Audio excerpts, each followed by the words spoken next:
Bismillahirrahmanirrahim. Assalamualaikum warahmatullahi wabarakatuh. Waalaikumsalam warahmatullahi wabarakatuh. Apa kabarnya Tika? Alhamdulillah sehat, Miss. Alhamdulillah. Untuk hari ini kita akan membahas satu tema yang sangat penting sekali dalam kehidupan kita, yaitu tentang Al-Quran. Karena Al-Quran ini belakangan sangat viral ya, sangat famous.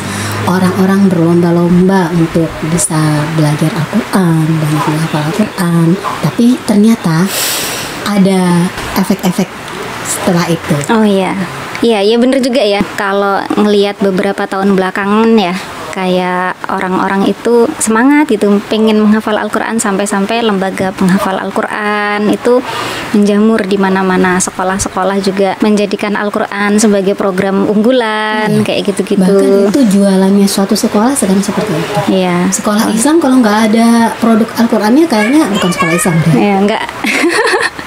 Ya, orang tua juga pasti kalau misalnya ingin nyekolahin anaknya di sekolah Islam, yang ditanya biasanya gitu ya, hafalannya berapa, targetannya, kayak gitu. Bener-bener ini sebenarnya sesuatu yang patut disyukuri ketika orang-orang sudah sadar ya urgensi Al-Quran dalam kehidupan. Tapi kemudian mungkin di situ nanti masalahnya ya. Orang-orang fokus pada menghafal Al-Quran tapi lupa pada hakikatnya yang lain. Betul, gitu. pada pemaknaannya ya, pada pencapaiannya saja difokuskan, tapi apa sih dari prosesnya, dari maknanya, dari nilai-nilai yang seharusnya bisa kita ambil itu malah terabaikan. Padahal kalau kita mempelajari sesuatu itu juga dari niat awalnya sampai prosesnya itu juga ada nilai-nilainya ya, Mi, ya. Tidak hanya sekadar capaiannya. Itulah yang akan kita bahas lebih detail mungkin, Mi. Ya mungkin tidak sedetail yang seperti apa ya, tapi kita berdasarkan apa yang kita hadapi dalam lingkungan kita, lingkungan sekolah. Berdasarkan pengalaman lah ya. Ya, Mi, berdasarkan pengalaman. Apalagi di sini Umi Tika juga sebagai seorang guru Al-Quran ya, pastinya ada menemukan case-case atau mungkin hal-hal menarik dari pengalaman ketika mengajar atau juga ketika Umi menyaksikan anak-anak saat proses belajar mempelajari Al-Quran itu sendiri. Boleh, Umi Tika boleh berbagi nih. Yang paling utama itu sejak aku ngajar Al-Quran 2013 ya, Iya. sampai sekarang aku tuh sebenarnya nungguin, Miss, orang tua nanyain anak saya bacaan Al-Qurannya sudah bagus atau belum nih. Jadi Sampai sekarang ya, dari dulu sampai sekarang itu belum ada orang tua yang nanya seperti itu. Satupun. ya? Belum ada yang nanya, Umi, anak saya bacaan Al-Qurannya sudah bagus atau belum? Itu belum ada. Yang Pasti sering yang ditanyakan, ditanya itu, Umi, gimana perkembangan hafalan anak saya? oh, hafalannya ya, capaiannya itu tadi berarti. Udah sampai juz berapa? Udah sampai juz berapa? Seperti emang iya sih. iya juga, karena kan mereka tujuannya itu nih. Tujuannya pengen anaknya bisa hafalan ya, pasti itu juga yang ditanya. Iya, padahal ya ini mungkin yang perlu juga diingat gitu ya untuk para orang tua yang mungkin nanti punya niat untuk nyekolahin anaknya, bahwa tahapan belajar Al-Quran itu sebelum menghafal ada namanya belajar tajwidnya dulu, dan itu tidak semudah membalikan telapak tangan, kayak tidak semudah tidak semudah belajar bahasa Inggris gitu. Wah, jadi juga belajar bahasa Inggris nih. gitu, jadi ada prosesnya. Jadi mau menghafal Al-Quran itu harus melewati proses itu, dan setiap orang itu ya beda-beda gitu ya. Ada anak yang mungkin karena kita ngajar SMP ya, ada anak yang mungkin dari kecilnya memang sudah belajar membaca Al-Quran dari TK, SD, jadi waktu SMP udah tinggal ngafal. Ada yang cuma belajarnya waktu masih kecil, Iqra atau apa gitu ya, terus SD-nya nggak pernah lagi, akhirnya ketika di SMP harus mulai lagi dari awal gitu. Dan itu nggak semudah itu gitu kan, untuk melemaskan lidah supaya terbiasa dengan huruf-huruf hijaiyah itu kan nggak semudah itu. Nah, itu yang ngerasa jadi tantangan terberat tuh itu. Satu sisi orang tua punya ekspektasi anak-anaknya ingin hafal Al-Quran, sementara di sisi lain si anak sendiri gitu, maksudnya nggak punya modal. Ada yang benar-benar nol gitu loh modalnya untuk bisa menghafal Al-Quran gitu. Sementara misalnya udah 6 bulan gitu misalnya, udah langsung nanya berapa hafalannya. Lah belajar tajwidnya aja belum. Tajwidnya belum Lulus gitu maksudnya kan. Itu yang pertama. Belum lagi nanti masalah yang lain, kayak untuk menuntut ilmu itu kan butuh selain modal itu tadi ya, modal ilmunya gitu ya, pondasinya juga butuh modal-modal yang lain. Seperti misalnya Al-Quran ini kan kalau bahasa ininya hidangan Allah gitu ya. Gimana sih rasanya kalau kita itu datang ke acara perjamuan makan yang ngundang tuh presiden. Itu pasti kita kan datangnya dengan pakaian yang baik gitu ya, pakai baju terbagus, datang juga masuk juga pakai ini, ada caranya gitu ya. Ketika sudah di atas duduk di kursi juga ada apa sih kalau bahasa kerennya tuh tata keramanya, table manner, ya kan, gimana caranya ngambil hidangan kayak gitu. Nah itu yang kayaknya kita itu lupa sama itu gitu, terutama di anak-anak ya, santri-santrinya sekarang yang ketika belajar Al-Quran itu lupa kalau Al-Quran ini hidangan dari Allah. Karena hidangan dari Allah lah, kita mau menghadiri perjamuan dari presiden aja kita pasti mempersiapkan diri dengan baik. Lah ini kita mau menghadiri perjamuan dari Allah gitu ya, kita jadi tamu VIP, masa tampilannya kayak gembel, kan nggak mungkin. Berarti dari situ aja udah ada ya, harus disiapkan betul. Iya betul. Jadi ketika mau mendatangi majelis itu mentalnya lah ya, kayaknya mental penuntut ilmunya itu yang mungkin belum tertanam gitu, sehingga ketika menghadapi beratnya menghafal Al-Quran akhirnya ya udah dikit-dikit putus asa gitu, akhirnya berat. Pondasinya itu nggak kuat ya. Pondasinya nggak kuat, mental penuntut ilmunya itu yang belum tertanam gitu. Nah ini jadi PR, makanya kenapa di sekolah kita itu jadi concern juga kan, kita berusaha untuk menanamkan karakter ke anak-anak. Tapi ya sekali lagi nggak semudah itu, makanya sekolah kita kan cuma 3 tahun. Nah itu ya, karena sebenarnya proses itu lama dan tidak bisa, kalau yang cepat hasilnya juga mungkin tidak maksimal. Tapi kalau misalnya prosesnya bisa bertahap, nah sebaiknya gimana nih? Kalau misalnya tadi perlu waktu yang lama, kan nggak mungkin masa anak-anak mau belajar tentang Al-Quran di SMP mau sampai 6 tahun, kan kasihan juga, sedangkan mereka juga ada tuntutan untuk melanjutkan sekolah lagi. Bagaimana sebaiknya gitu menyiasati waktu ini? Kalau yang belum terlanjur, mungkin jadi masukan juga untuk para orang tua, calon wali murid. Sebenarnya menuntut ilmu itu kan prosesnya panjang. Nah, kalau misalnya mau fokus sama Al-Quran nih, atau anaknya mau paham ilmu agama, ya jangan putus belajarnya. Gitu. Kebanyakan yang kita temui gitu kan, murid-murid yang masuk di sekolah kita itu ternyata waktu SD nggak pernah ngaji. Gitu ya, yang aku bilang tadi, nggak punya modal gitu loh, nggak pernah ngaji. Terus begitu masuk ke sini dia nggak punya pemahaman konsep tentang bagaimana sih bermajelis gitu, bagaimana sih caranya duduk di majelis ilmu gitu. Karena biasanya kan antara ngaji dengan di TPA dengan belajar di sekolah itu sangat berbeda. Ininya kan suasananya kan berbeda. Kalau kita ngaji sama guru ngaji itu biasanya kan tradisi menuntut ilmu dalam Islam itu masih dijaga. Bagaimana kita menghormati guru dan lain sebagainya itu kan masih dijaga banget. Wudu sebelum belajar. Kalau di sekolah apa pernah ditanya? Misalnya kalau yang sekolahnya di SD negeri gitu. Enggak kan? Enggak sebegitunya. Sementara ya lagi-lagi kalau kita mau lebih mendekat ke Al-Quran, yang begitu-begitu tuh nggak bisa kita tinggalkan. Menjaga wudu sebelum belajar, menghormati guru, menjaga adab ketika di majelis, itu istilahnya tuh ya kuncinya dulu loh itu tuh. Itu menjadi satu pakem yang memang harus dilalui. Iya, dan ketika itu nggak tertanam dalam diri anak sejak dia kecil, dia nggak terbiasa sama itu. Ketika dia masuk SMP, ketemu sama kita suruh begini, kaget. Kok kayak gini belajarnya? Itu gitu. Karena itu menjadi sesuatu yang baru. Iya, kalau dalam Islam kan ketika kita belajar, guru bicara kita dengar. Kalau di sekolah semua harus ngomong. Benar. Iya. Benar banget. Iya. Gitu, nggak sama gitu konsepnya. Kalau misalnya kita belajar agama, guru jelasin, kita simak. Jangan sampai nyela guru, nggak boleh. Itu nggak ada adab kalau ya murid seperti itu. Kalau di sekolah kan nggak. guru ngomong, muridnya ikut ngomong. Iya, bahkan kalau di pelajaran sekolah berani berargumen, menyampaikan pendapat itu bagus. Bahkan ketika guru sedang menjelaskan ada yang ini, ya itu dipersilahkan, malah bagus itu menumbuhkan keberanian. Tapi ternyata ya ini kayaknya suatu ini juga ya, wawasan juga ya. Mungkin tanpa hari kita pernah menerimanya, tapi sekarang kembali diingatkan bahwa ada perbedaan antara adab menuntut ilmu ya. Ilmu-ilmu tertentu itu memang ada adab-adabnya, dan itu yang harus kita iya, dan itu yang untuk wali murid gitu ya, yang misalnya belum terlanjur, itu harusnya jadi perhatian besar gitu. Kalau anaknya mau belajar Al-Quran, ya dari kecil sudah sudah dilatih gitu. Jangan tiba-tiba masuk SMP sebelumnya nggak punya apa-apa gitu, misalnya ya bedain huruf aja belum bisa, terus masuk SMP 3 bulan udah nanya gimana hafalan anak saya.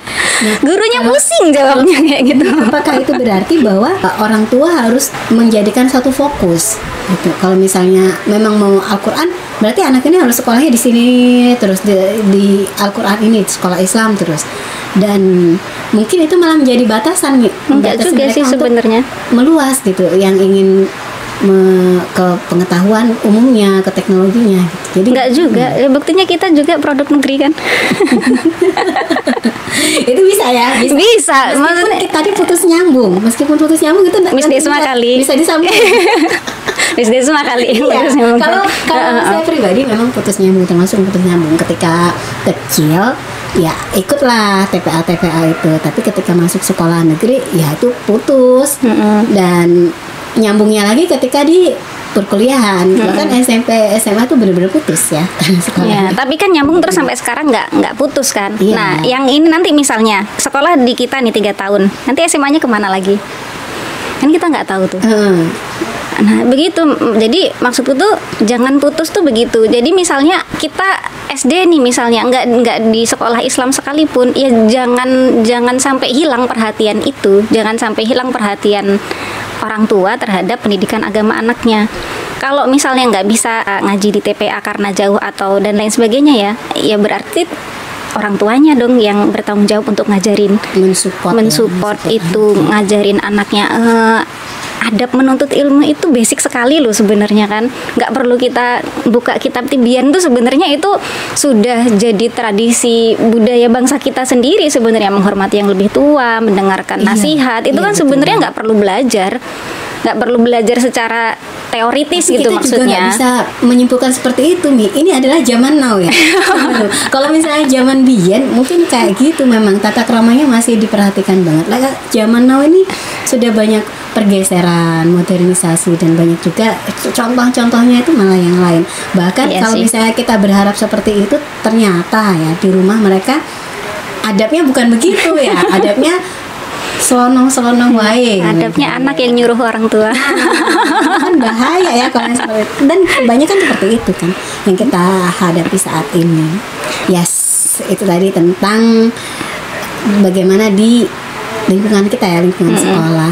Itu kalau berarti bisa nggak sih nih kita menguatkan itu di anak-anaknya? Misalnya di SMP nih, tadi dari SD-nya kan tidak punya basicnya. Di SMP mereka sudah menemukan itu.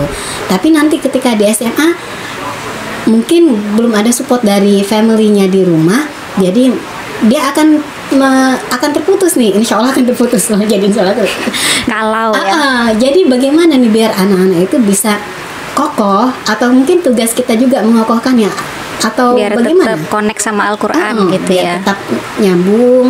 Kalaupun nanti terputus, nggak putus-putus banget lah, masih bisa dikaitkan lagi suatu saat. Ini sebenarnya kalau bahasanya para sahabat Rasul itu kan mereka belajar Al-Quran setelah belajar iman. Jadi belajar Al-Quran itu tujuannya untuk apa? Untuk menguatkan iman sebenarnya. Jadi ketika kita fokusnya sama Al-Quran terus lupa sama yang utama, padahal Al-Quran itu dalam konteks ilmu tadi ya, dalam konteks ilmu tadi seharusnya Al-Quran itu secondary sebenarnya, sebagai apa? Penguat sebenarnya kan. Yang harus ada itu sebenarnya imannya dulu. Gitu. Jadi harusnya sih kalau menurutku ya, sebenarnya harusnya kita fokusnya pada imannya itu dengan toolsnya Al-Quran. supporting sistemnya Al-Quran. Nah, kita nggak mungkin bisa menguatkan iman seorang anak hanya dengan menghafal Al-Quran. Emang kalau ngafal Quran terus bisa ini jadi clue ini nih, ya. Jadi saya juga dapat ini. Kita nggak bisa hanya dengan Al-Quran itu. Artinya tuh menghafal Al-Quran lah, artinya aja nggak tahu kan. Kalau cuma dihafal ya kayak membaca mantra aja kan jadinya. Iya. Itu maksudnya. Jadi anak-anak diberi penguatan iman, toolsnya Al-Quran. Jadi ketika dia belajar iman, didampingi dengan ayat-ayat Al-Quran ini loh. Kalau mau cepet gitu ya, shortcutnya lah ya. Jadi belajar Al-Quran itu jangan cuma menghafal sebenarnya. Cuma masalahnya lagi adalah waktu ini tadi kan, waktu. Nah ini yang permasalahan kita juga ya zaman sekarang, karena semuanya mau serba cepet gitu, dan kita merasa tertuntut untuk itu, padahal sebenarnya nggak bisa. Harusnya kita tuh sabar dalam menuntut ilmu. Kemudian kayaknya satu kunci ya yang ini juga penting, doa.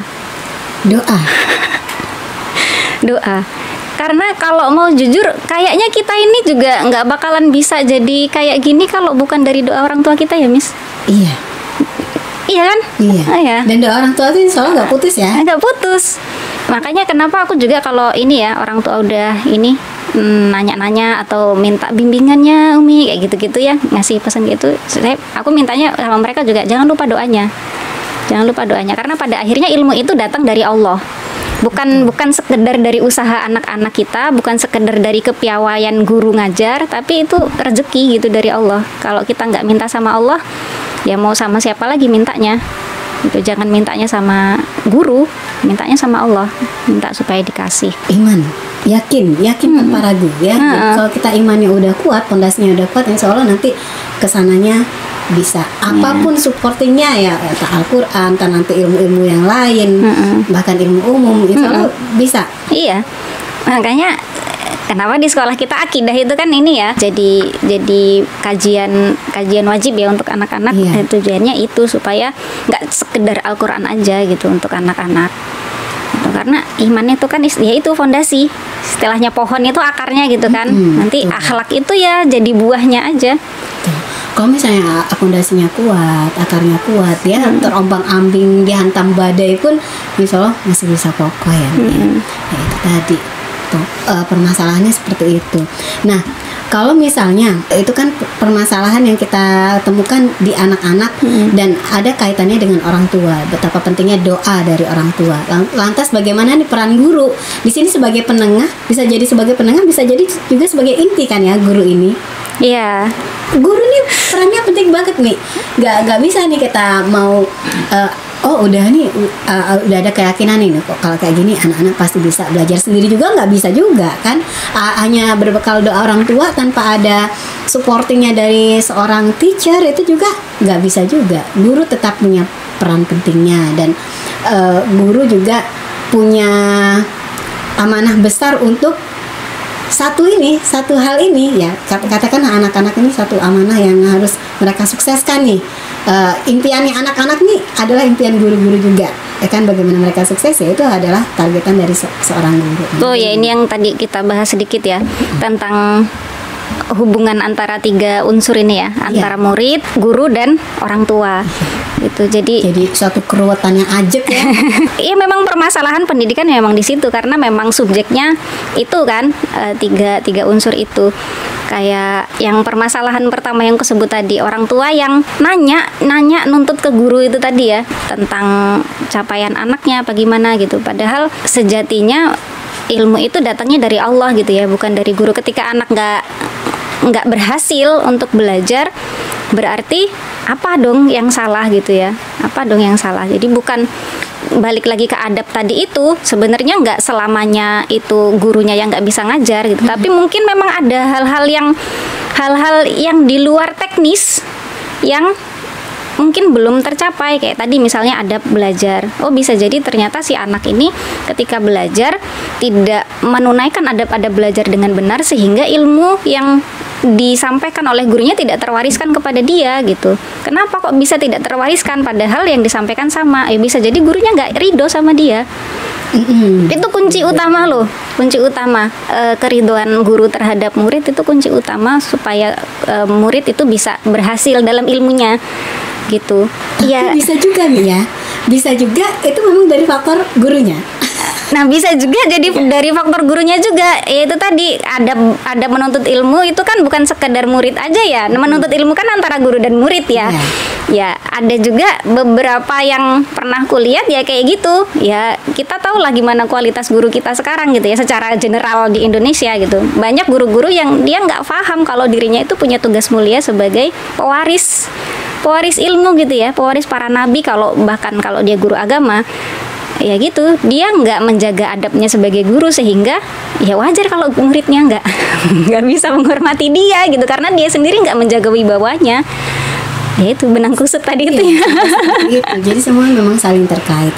Nah, kalau kita udah sampai dalam tahapan yang ini, keruwetan yang ini, otomatis ya sebagai orang tua, kalau saya misalnya sebagai orang tua, saya sudah menitipkan anak saya nih di sekolah ini, tentu saja ya bukan dalam hal ini bukan berarti saya cuci tangan, juga tidak sih, tapi kan ada harapan-harapan yang saya benar-benar ingin saya percayakan kepada sekolah ini, saya titipkan kepada guru ini.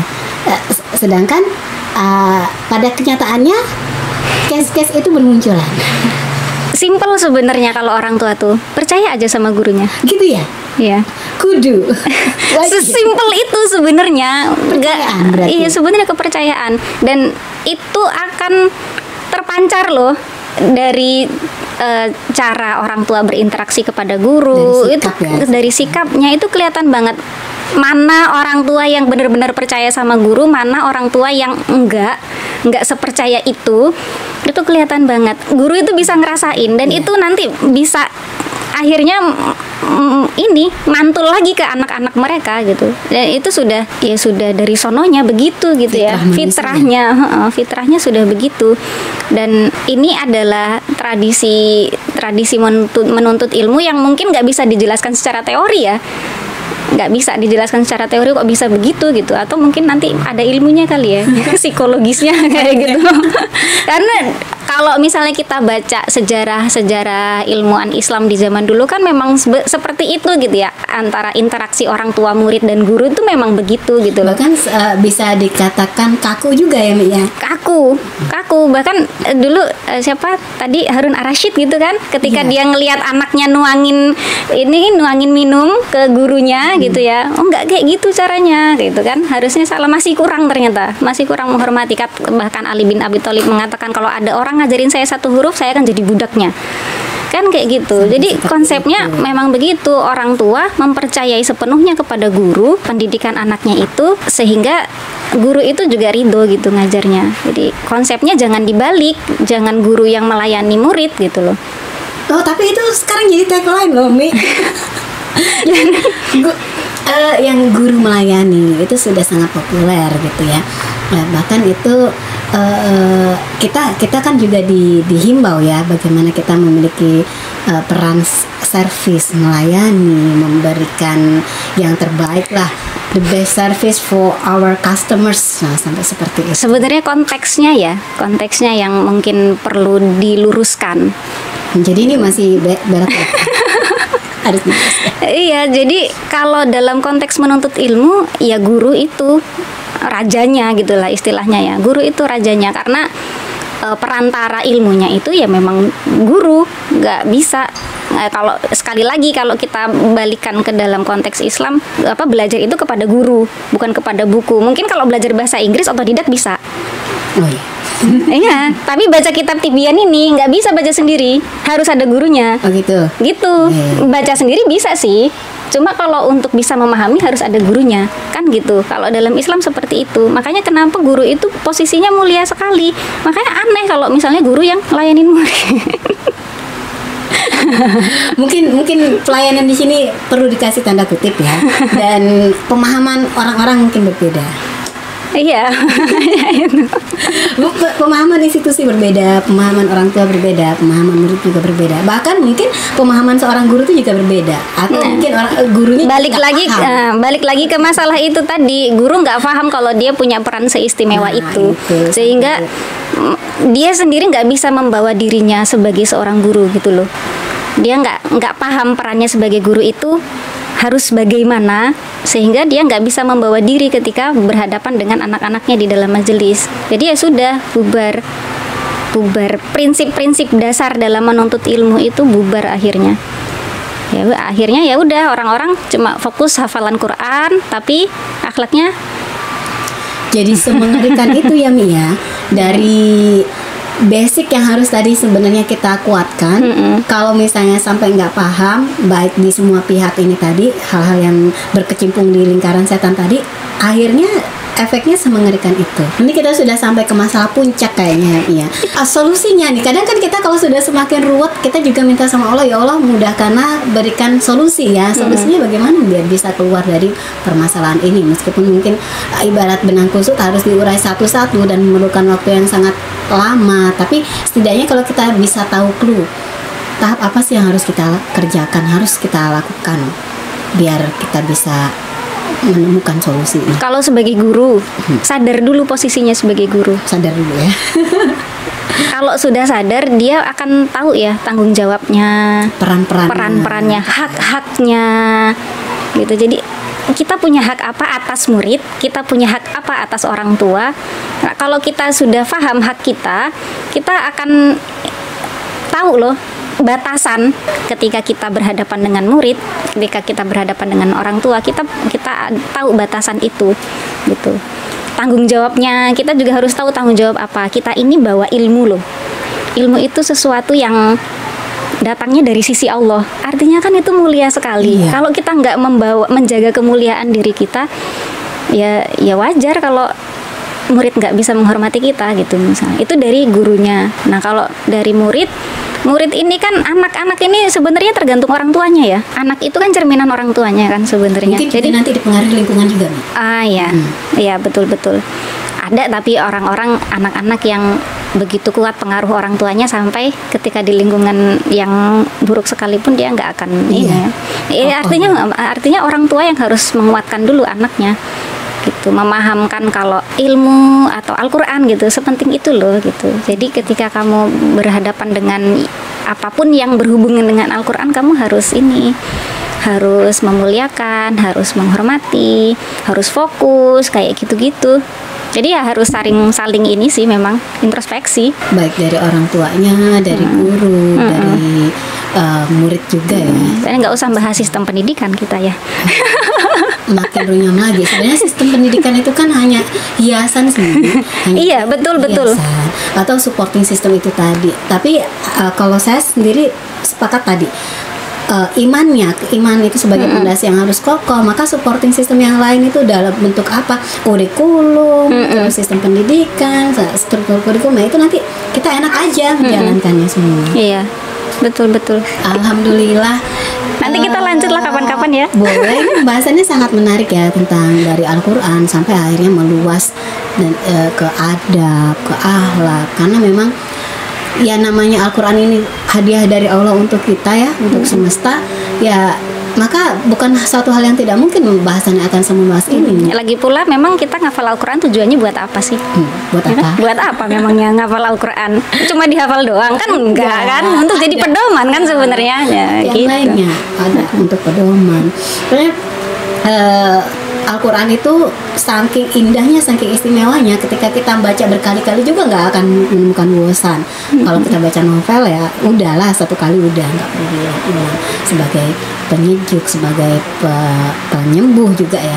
Nah, mulianya Al-Quran sebaiknya memang tidak perlulah kita kotori dengan hiasan-hiasan duniawi yang banyak tuntutan itu ya. Capaian-capaian seperti itu. Nah, tapi sebagai umat manusia, sebagai manusia biasa, kayaknya memang itu pasti ada ya, Mi ya. Ya wajar. Makanya harus dikontrol ya. Iya betul. Keinginan untuk cepet itu harus dikontrol. Kan salah satu syarat menuntut ilmu itu sabar, soalnya nggak bisa. Itu bagus, itu kata-kata yang bagus. Saya nemuin kesimpulan sangat menarik tadi ya, doa orang tua itu clue banget ya Mia, itu penting. Kadang kita lupa, kita luput. Nah yang ini penting banget ini, sabar. Alhamdulillah. Semoga obrolan kita yang sejenak ini bisa memberi new insight ya. Kalau misalnya manfaat, tentulah masing-masing kita yang bisa mengambilnya. Terus tuh kalau dilempar ke pihak lain, ke orang lain, mungkin apaan sih obrolan receh. Tapi ada kalau misalnya kita berkata dari hati ya, insya Allah akan sampai ke hati. Dan mungkin kalau misalnya dari hati yang si A nggak nyampe, mungkin hati si B sampai hati si Z, insya Allah akan ada yang sampai. Insya Allah. Amin. Mudah-mudahan perbincangan kita ini bermanfaat ya Mi, dan semoga Allah mengampuni kesalahan-kesalahan kita dalam lisan-lisan yang terlanjur. Itu juga kita bisa menjadi momen untuk evaluasi diri bagi kita semua. Baiklah, alhamdulillah beramin. Mohon maaf lahir batin ya Umi, terima kasih atas luang waktunya. Sama-sama Semoga Miss. bisa kita sambung lagi next Mudah-mudahan ya. Kita lanjutin ya. Wassalamualaikum warahmatullahi wabarakatuh. Waalaikumsalam warahmatullahi wabarakatuh.